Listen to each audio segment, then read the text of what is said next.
Item ಯಾವುದೇ ಇರಲಿ try ಮಾಡಿ ಆಚಿ ಚಿಕನ್ ಮಸಾಲಾ. ಪ್ರಧಾನಿ ನರೇಂದ್ರ ಮೋದಿ ಅವರ 5 ವಿದೇಶಗಳ ಪ್ರವಾಸದ ಕೊನೆಯ ಹಂತವಾಗಿ ರೋಮ್ಗೆ ಬಂದಿದ್ದಾರೆ ಎನ್ನುವಂಥ ಮಾಹಿತಿ ಲಭ್ಯವಾಗ್ತಾ ಇದೆ. ಇಟಲಿಯ ಪ್ರಧಾನಿ ಜಾರ್ಜಿಯಾ ಮೆಲೋನಿ ಅವರಿಂದ ಆತ್ಮೀಯ ಸ್ವಾಗತವನ್ನು ಪಡೆದುಕೊಂಡಿದ್ದಾರೆ. ಎಕ್ಸ್ನಲ್ಲಿ ಇಬ್ಬರ ಸೆಲ್ಫಿ ಫೋಟೋ ಜೊತೆಗೆ ರೋಮ್ಗೆ ಸ್ವಾಗತ ನನ್ನ ಸ್ನೇಹಿತ ಅಂತ ಪ್ರಧಾನಿ ಮೆಲೋನಿ ಬರೆದುಕೊಂಡಿದ್ದಾರೆ.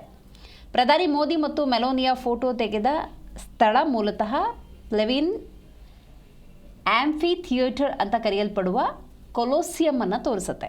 ಇದು ರೋಮ್ನ ಮಧ್ಯಭಾಗದಲ್ಲಿರುವ ಬೃಹತ್ ಕಲ್ಲಿನ ಅಂಡಾಕಾರವಾಗಿದ್ದು ಹಿನ್ನೆಲೆಯಲ್ಲಿ ಪ್ರಕಾಶಿಸಲ್ಪಟ್ಟಿದೆ. ಇಬ್ಬರು ವಿಶ್ವದ ನಾಯಕರ ಈ ಫೋಟೋ ಸಾಮಾಜಿಕ ಜಾಲತಾಣದಲ್ಲಿ ಸಿಕ್ಕಾಪಟ್ಟೆ ವೈರಲ್ ಕೂಡ ಆಗ್ತಾ ಇದೆ. ಇನ್ನು ಪ್ರಧಾನಿ ಮೋದಿ ಸಹ ಮೆಲೋನಿ ಅವರ ಜೊತೆಗಿನ 4 ಚಿತ್ರಗಳನ್ನು ಅಂದರೆ ಫೋಟೋಗಳನ್ನು ಹಂಚಿಕೊಂಡಿದ್ದಾರೆ. ಇವು ಬಹಳಷ್ಟು ಗಮನ ಸೆಳೆದಿದೆ.